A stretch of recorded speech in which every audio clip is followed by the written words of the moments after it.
Жалпы қазіргі уақытта сіздерде қанша бағдарлама бойынша халық үйлі болып жатыр? Қазір миллиондаған қазақстандық отбасы банк арқылы баспаналы болды. Кім үйлі бола алады? Соңғы 5 жыл ішінде өтініш берушінің және оның отбасының мүшелерінің атында баспанасы болмау тиіс. Және депозитте 2 миллион болу керек. Жалпы осы бір жылда қазақстандықтардың кезегін толықтай отбасы банкке берілгеннен бері қандай жұмыс жасалды? Бір жыл ішінде тұрғын үй кезегін толық цифрландырдық. Енді азаматтар өз кезегін онлайн көре алады. Кезегімді біреу алып қойыпты, менің алдыма шығып кетіпті біреулер деген әділетсіздіктерді көп айтады. Сол әділдікке кепілдік бере аласыз ба? Ал енді кезекке келсек, қазір 6500-дей осы категория бойынша кезекте тұр. Жесір әйелдер. Жарты жылдың арасында 200-ден астамы баспаналы болды. Сіз басқарма төрайымы ретінде бұл бағдарлама туралы не айтар едіңіз? Мен бәріне, бүкіл туыстарыма, бәріне айтам, таныстарыма, депозитті ашыңдар, мына бала туғанда, мына бала мектепке барғанда, ол ертең көмектеседі деп, менің қасымда болған адамдардың бәріне депозит ашып бердім. Қадірлі көрерменім, қайырлы күн. Дана сөз подкаст студиясында құрметті қонағым отыр. Бүгін әсіресе баспаналы болам деген арманы бар көрермен үшін өте құнды ақпаратты естисіздер. Менің студиямда Ибрагимова Ләззат Еркінқызы, отбасы банк басқарма төрайымы келіп отыр. Қош келіпсіз, Ләззат ханым. Мен көптен бері өзіңізді шақырып жүрмін, бірақ райы бүгін ғана келіп отыр. 1 шілдеден бастап мемлекетіміздің төл құжаты, жаңа конституция күшіне енді. Сондай-ақ 1 шілдеден бастап отбасы банкте де көптеген өзгерістер күшіне еніп жатыр. Отбасы банк бұл тек қана банк емес, бұл үлкен әлеуметтік институт, халықтың үмітін жалғайтын институт. Сол үміт нақты мүмкіндікке айналып жатыр ма деген алғашқы сұрағым сізге. Дана, шақырғаныңызға рахмет. Бүгін қазақ тіліндегі алғашқы сұхбатым. Содан қобалжып тұрғаным бар. Енді сізге сеніп осында келдім. Сенім білдіргеніңізге көп рахмет, Ләззат ханым. Үміт мүмкіндікке айналып жатыр деп сеніммен айта аламын. Қазір миллиондаған қазақстандық отбасы банк арқылы баспаналы болды. Бір жылдың арасында 80 мың несие береміз. Көп адам ұйымды осы банк арқылы алдым деп айтып жүр. Бұл біз үшін үлкен нәтиже. Біз халыққа қолжетімді бағдарламалар ұсынуға тырысамыз. Әрине, жұмыс болған жерде сын да болады. Орынды сын болса, оны міндетті түрде ескереміз. Бірақ күн сайын төмен пайызбен ипотека алып жатқан адамдарды көргенде өз жұмысымыздың нәтижесін сезінеміз. Енді бір күннің арасында 400-500 несие береді қазір банк. Оның ішінде мен де бармын, өйткені отбасы банк арқылы мен де баспаналы болған жайым бар, депозит ашқан жайым бар. Сіздер сол кездері, осы мен Астанаға көшіп келген жылдары ақпаратты өте белсенді беріп жүрдіңіздер.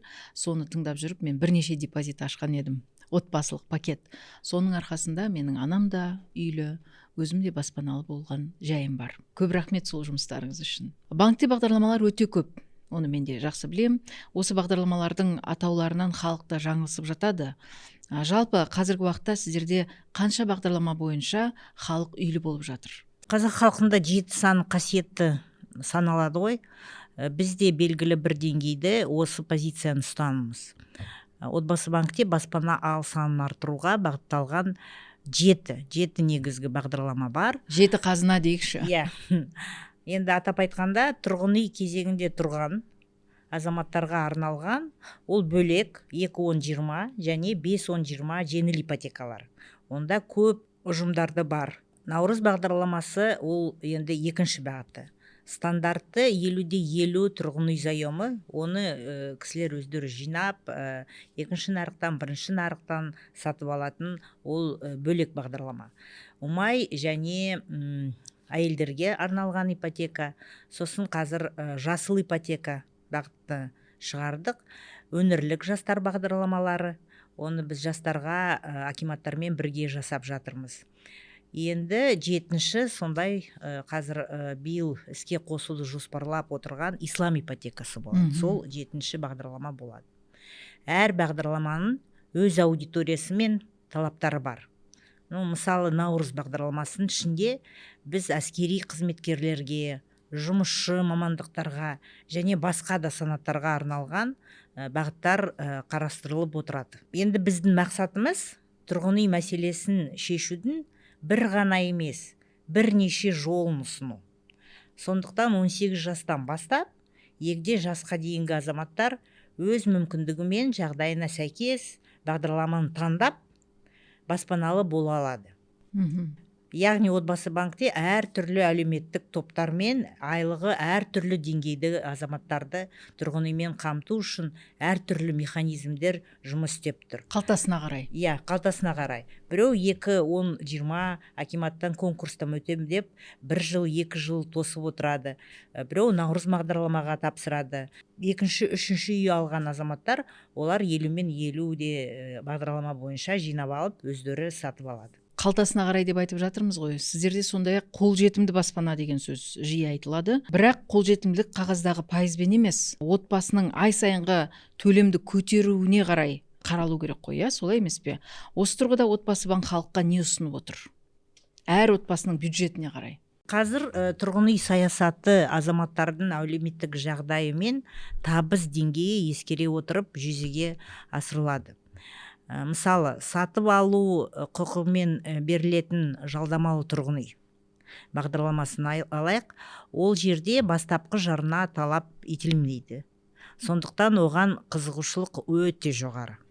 Алайда мұндай тұрғын үйлер ең алдымен әлеуметтік осал санаттағы азаматтарға және табысы төмен отбасыларға беріледі. Тұрғын үйді болу кезінде барлық критерийлер қазір автоматты түрде тексеріледі.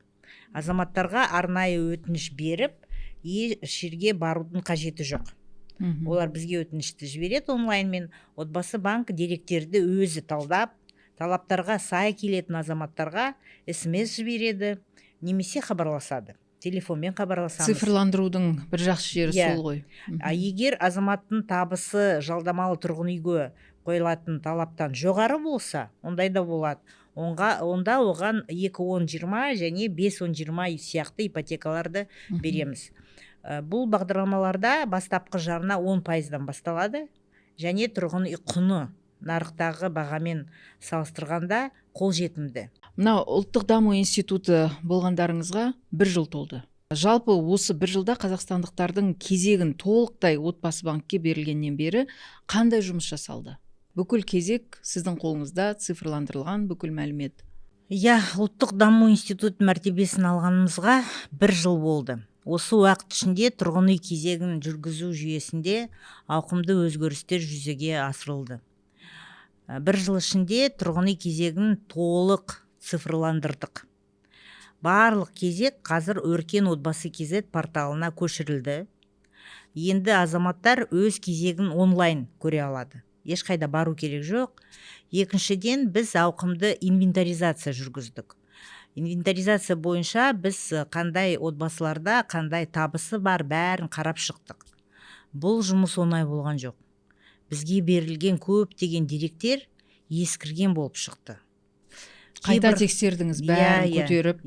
Кейбір азаматтар кезекте тұрған, бірақ біз тексергенде азаматтығын ауыстырған болып шықты. Басқа мемлекеттің адамдары болып кеткен ба сонда? Көп болды. Басқа мемлекетке кетіп қалған азаматтар. Сосын олар мемлекеттік қызмет жасаған, әскери қызмет жасадым деп кезекке тұрған, олар қазір ондай жұмысты жасамайтын болып көбі шықты. Немесе кезінде бір баласы болса, бүгінде көп балалы отбасы атанған жағдайлар кездесті. Уақыт өткен ғой. Уақыт кетті, ол кісіге кемінде 3-4 бөлмелі үй қажет, ал ескі дерек бойынша 1 бөлмелі ғана беріледі. Кейбір азаматтардың қолында кезекке тұрған растайтын құжаттары болғанымен, олардың мәліметтері бізге берілген тізімдерден де табылмады. Сонымен қатар мемлекеттік қызметке істеген кезде кезекке тұрған, ал қазір жеке кәсіпкер болып кеткен сияқты жағдайлар көп кездесті. Соны бәрін қарап шықтық. Осының бәрін ретке келдірдік. Сол 1 жыл соны үлкен жұмысты жасадық. Бұрын бұл жұмысты еліміздің барлық өңірлерінде 700-ден астам маман жүргізсе, қазір осы ауқымды жұмысты отбасы банктегі шағын 20 адамның тұратын команда атқарып келеді. Сондықтан біз тек жүйені қабылдап қана қоймай, оны ретке келдірдік және дұрыстадық. Инвентаризацияны жүргізген соң 1 жылдың ішінде 8 мыңнан астам азамат отбасы банк арқылы жалдамалы тұрғын үйлеріне алды. Кейін сатып алатындай. Жоқ, кейін сатып алуға рұқсат бар. Оның ішінде жыл басынан бері өңірлерді аралап, берілген үйлерді кіріп, өз көзімен көріп, халықпен кездесіп жүрмін. Үй алған азаматтардың қуанышын көрген кезде жаңағы айтқан жасаған жұмыстарыңыздың бекер емес екенін түсінесің ғой. Әрине. Бастысы акиматтардағы кезек тезімдерін жай ғана қабылдап алған жоқпыз. Біз оны жүйеледік, толық цифрландырдық. Қазір бұл қызметтерді халық онлайн ала алады. Сондықтан бүгінгі таңда тұрғын үй кезегі әлде қайда реттелген деп айта аламын. Бұл әрине үлкен жұмыс, машақаты көп жұмыс, әр ақпаратты тексеру, қаншама уақыт өткеннен кейін әрине отбасы да толығады, адам саны да көбейеді, бала саны да көбейеді. Әрине, бірақ соның өзінде де 8 мың адамды тауып кілтін қолына тапсырғаныңыз бұл абыройлы жұмыс болған екен. Енді отбасы демекші, сіздерде мына толық емес отбасылар әрине үлкен бір үмітпен қарайды сіздердің бағдарламаңызға. Оның үстіне менің де инста парақшамдағы оқырмандар, ютубымды қарайтын көрермендер толық емес отбасының өкілдері көп жазады. Білуімше, ажырасып кеткен адамдар басымдылық категориясынан бүгінде айырылып, есесіне жесір әйелдер қосылды. Неге олай жасадыңыздар?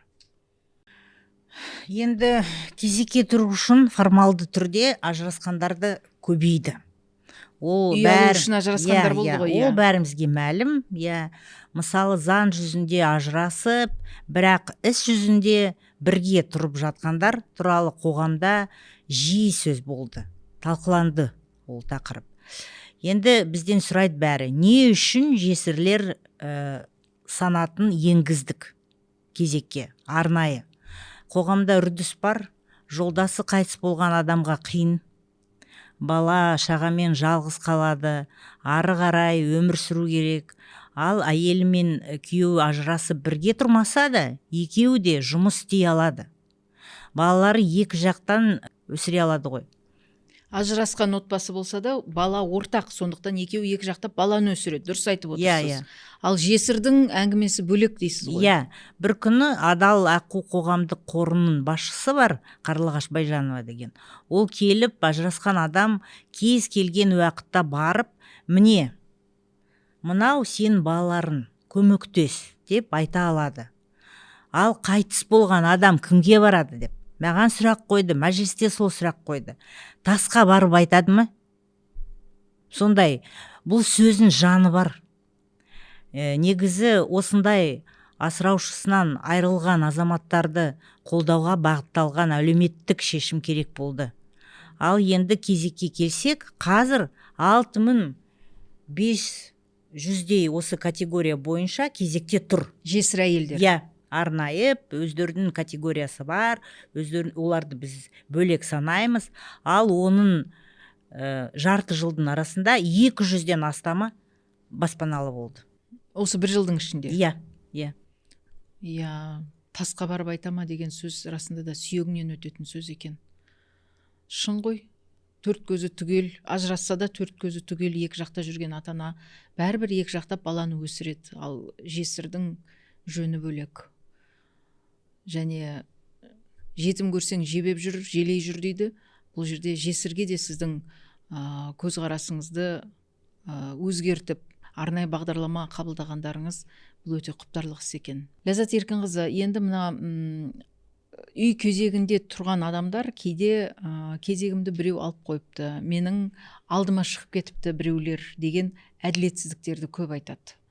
Сол әділдікке кепілдік бере аласыз ба? Тұрғын үй кезегінің әділдікке толық кепілдік бере аламын. Ұлттық даму институтын басқару біз үшін жай ғана мәртебе емес. Дана, үлкен жауапкершілік ол. Мен кезекті жай ғана тізім деп қабылдамаймын. Оның артында баспана күтіп жүрген мыңдаған отбасының тағдыры тұр. Олардың арасында мүгедектігі бар азаматтар, ерекше бала тәрбиелеп отырған отбасылар, жетім балалар және басқа да әлеуметтік санаттағы азаматтар бар. Сондықтан бұл жерде әділдіктен басқа жол болу мүмкін емес. Иә, әрине. Мемлекет басшысы да тұрғын үй саласында барынша ашықтықты қамтамасыз ету міндетін қойған болатын. Біз осы принципті жұмысымызда негізгі ұстанымға айналдырдық. Тұрғын үйді бөлу қорытындысы ашық жарияланады. Кімнің баспананы алғаны, қандай санат бойынша қатысқаны, қандай пәтер берілген туралы ақпарат сайтта және телеграм арнамызда тұрақты түрде жарияланып отырады. Ұсынылған тұрғын үйден бас тартқан азаматтар туралы ақпаратта көрсетіледі. Кезекте тұрған азаматтарға арнайы біз Инстаграм және телеграм аштық. Өйткені халық барлық процестің қалай жүріп жатыр, соны көру тиіс.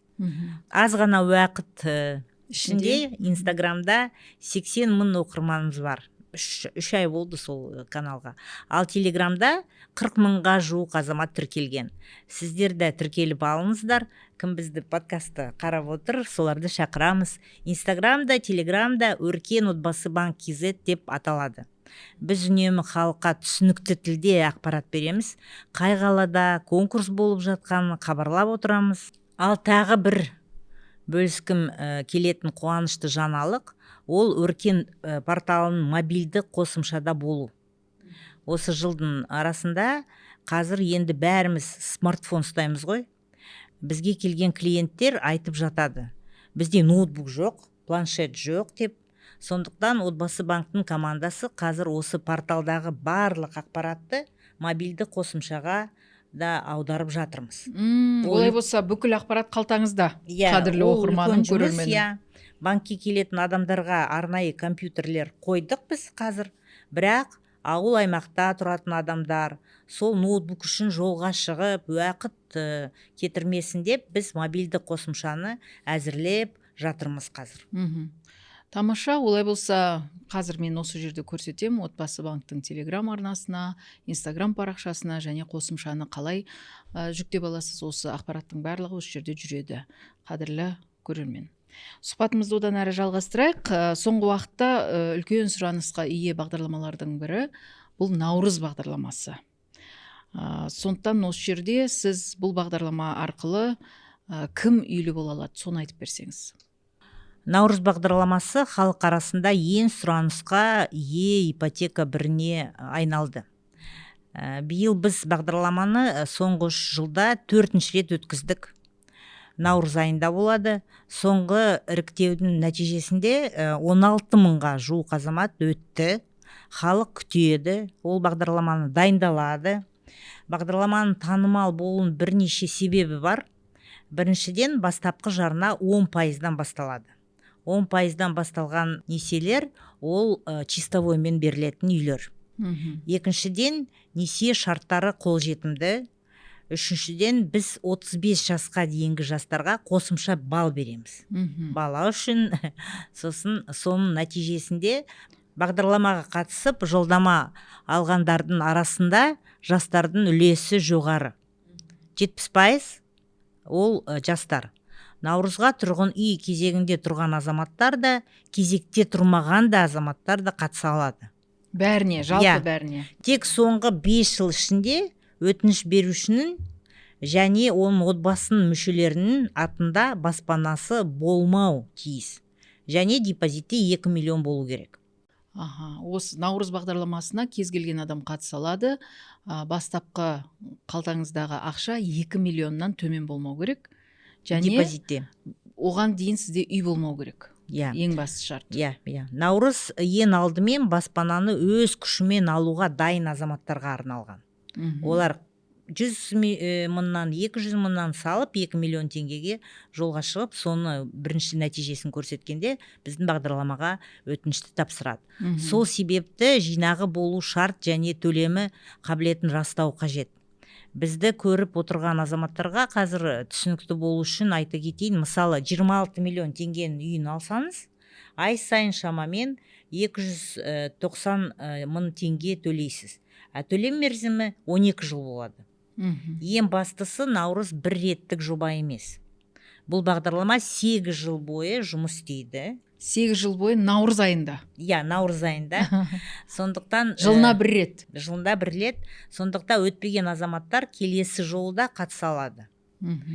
Осы 2026 жылда бізде 35 мың азаматтар өтініш жіберді сол бағдарлама бойынша. Ал ол өтінішті жыл бойы жібере бере ма, әлде сол наурызда жіберу керек па? Наурыз айында жібереді. Бір жыл дайындалады, сосын қыстан шыққанда сондай үлкен қуаныш бізде, банкте, біздің салымшылардың арасында наурыз деп, сол наурыз бағдарламаға заявкасын, өтінішінде жіберуге болады.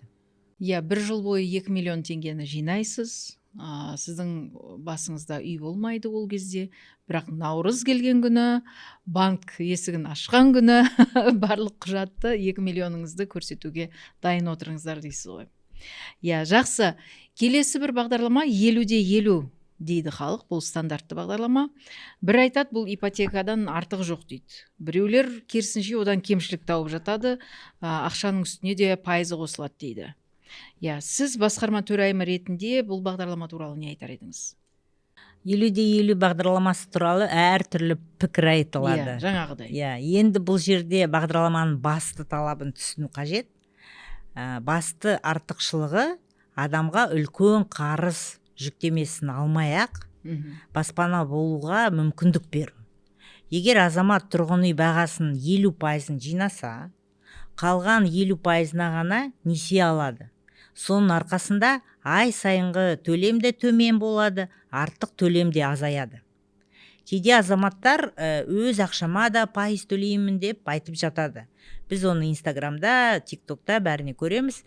Бірақ мұнда бір маңызды жайтты түсіну керек. Егер клиент банктың негізгі 3 талабын орындаса, яғни тұрғын үй бағасын 50% жинаса, депозитіне кемінде 3 жыл толса, 3 жыл, және бағалау көрсеткіші 16-ға жетсе, онда ол классикалық тұрғын үй несиені 5%-ға дейінгі төмен процентпен алады. Мұндай жағдайда азамат өзінің жинағанына пайыз төлемейді. Ал өз ақшама пайыз төледім деп жүргендердің көпшілігі баспананы ертерек алғысы келетін азаматтар. Мысалы, олар депозит ашып, бірден қажетті соманы жинайды да, 3 жыл күтпей, бағалау көрсеткіші 6 болған кезде аралық заем ресімдейді. Пайдасы бар әрине. Бұл жағдайда шарттар сәл өзгеше болады. Бірақ бұл банктен емес, клиенттің уақытты үнемдеу үшін жасаған таңдау. Клиент күтпей, пәтер жалдамай, тездетіп үйге кіріп алайын деп ойлайды ғой. Кіріп алайын дейді ғой. Және бағасы өспей тұрып алайын дейді. Барлық ипотеканың қазір 80% осы несие. Ұрсат, ұрспайды, алайық.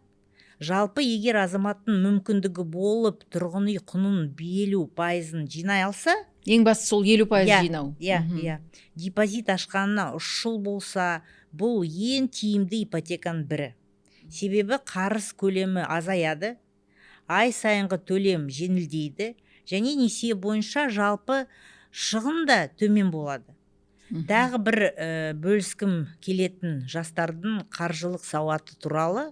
Мысалы, 36 миллион теңге несие 9%-бен болса, наурыз бағдарлама, ай сайынғы төлемі шамамен 390 мың теңге болады. Бұл Астанадағы 2 бөлмелі пәтердің бағасы. Бірақ алдымен 7 миллион 200 мың теңге бастапқы жарна жинау керек. Енді қараңыз, банкке жастар келіп, графикке қарайды да, менің депозитімде 7 миллион 200 мың теңге бар. Енді тағы 5-6 миллион теңге жинасам, 50/50 бағдарламасымен аламын дейді. Сонда ай сайынғы төлем шамамен 150 мың теңгеге дейін азаяды. Соны көріп, олар айтады, жоқ, Наурыз бағдарлама бойынша ойлаймын, келесі жылда 50/50-мен сол бағдарламамен аламын дейді. Төлемдерді көрген соң, онда тағы біраз жинап, кейін алайық деп шешім қабылдайды. Сол біз оны үйретеміз. Сонда мен бірден ойлаймын, мақсатымызға ақырындап жетіп келеміз деп. Себебі біз ең алдымен адамдарды дұрыс есептеуге, үстінен көп төлемесін деп үйретеміз. Сондықтан шыны керек жастардың көбі 50/50 бағдарламасын таңдайды. Сіз подкастқа келеді деген кезде көп деген сұрақ болды. Менің парақшамда әсіресе жастарға байланысты. Міне осы орайда не айтасыз? Жастарға қазір қиын. Жалпы банктегі барлық бағдарламаларға жастар қатыса алады. Одан бөлек, жоғарыда айтқандай, Наурыз бағдарламасында жастарға қосымша балл бергендіктен 35 жасқа дейінгі жастардың пәтер алу үлесі жоғары. Сонымен қатар, жастарға әр өңірдегі акиматтармен бірігіп, Алматы жастары, Елорда жастары, Сыр жастары деген сияқты бағдарламалар аштық. Ондағы алдыңғы жарна 10%. Ойланшы дана, отбасы банкте қазір 18 пен 35 жас аралығындағы азаматтарда 1.600.000-ден астам депозит бар жастарда. 18 жасқа дейінгі балаларда 641 мың депозит бар. Бұл осы депозитті ашып отырған ата-аналар болсын, ата-әжелері болсын, олардың қаржылық сауаты жоғары екенін көрсетеді. 18-ге толмаған балалардың ертең кәмелетке толғанда ұлттық қордағы қаражаты түсіп тұрады. Бұл да мемлекет тарапымен үлкен көмек. $100 басталған капитал жыл сайын өсіп жатыр. Қазір $340. Бала туылғанын бастап, оған депозит ашып қойса, 18 жылда енді бір үлкен қаражат жатпасады. Жинақтау мерзімі жоғары болады. Ол депозит 3 жылдан 7 жыл, 8 жыл болады. Менің кеңесім, сіздер тұсаукесер тойына барасыздар, шілдеқана дейді, қазақта енді тілашар той дейді мектепке барған кезде. Той көп қой. Сонда барғанда кішкентай балаларға отбасы банктен депозит ашып, ішіне сыйлығыңызды салып, соны апарыңыз. Жылдар бойы ұмытылмайтын пайдалы сый болады. Ол депозит ұмытылып кетсе де, кейін үй алатын кезде үлкен көмек болады. Ол расында да солай. Өйткені менде былай болды. Өзім үй алып жатқан кезде маған жетпейтін бір тұсы болды. Сол кезде інім, мен де ашқан сияқты едім деп ұмытып кеткен. Сөйтсе бір 12 мың ба салған екен.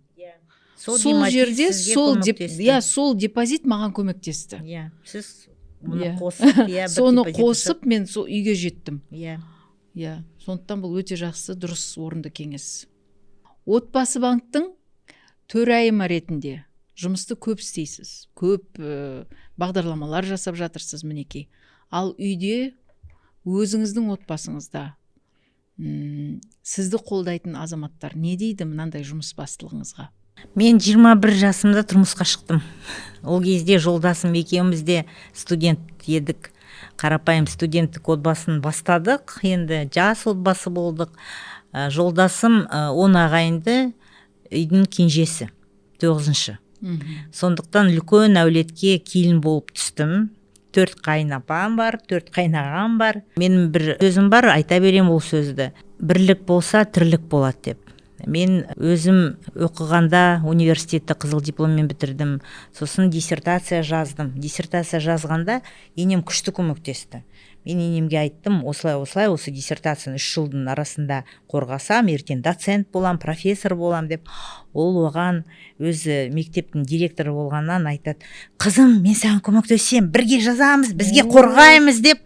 Алматыға бардық, 2 ай, 5 айлық баланы ұстап, енем бар, кітапханаға бар, ақпаратты жина, ана екінші главаны жаздың ба, неше жаздың, қазір қашан бітіресің деп, сондай болмай. Мұғалім ғой. Мұғалім, иә. түсінеді. Енді содан бастағаннан біздің үйде білім деген үлкен құндылық. Содан біз бәріміз оқимыз. Мен 2017 жылда барып Назарбаев университетке барып Executive MBA деген магистратураға түстім. Сонда профессорлар бәрі сұрайды, сіз ана отбасы банктың басқарма төрайымысыз, неге ол сізге керек деп. Мен айттым, біріншіден үлгі болу керек қой. 3 балам бар, олар қарап отыр, мына анамыз болмай Әлі оқып жүр. әлі оқып жүр. Енді олар да оқып жүр. Қызым да магистратураға түсті, балам да оқып жатыр. Содан ойлаймын, сөзбен емес, бірінші іспен көрсету керек. Көп жұмыс жасаған отбасыда балаларда сондай еңбекқорлы болады.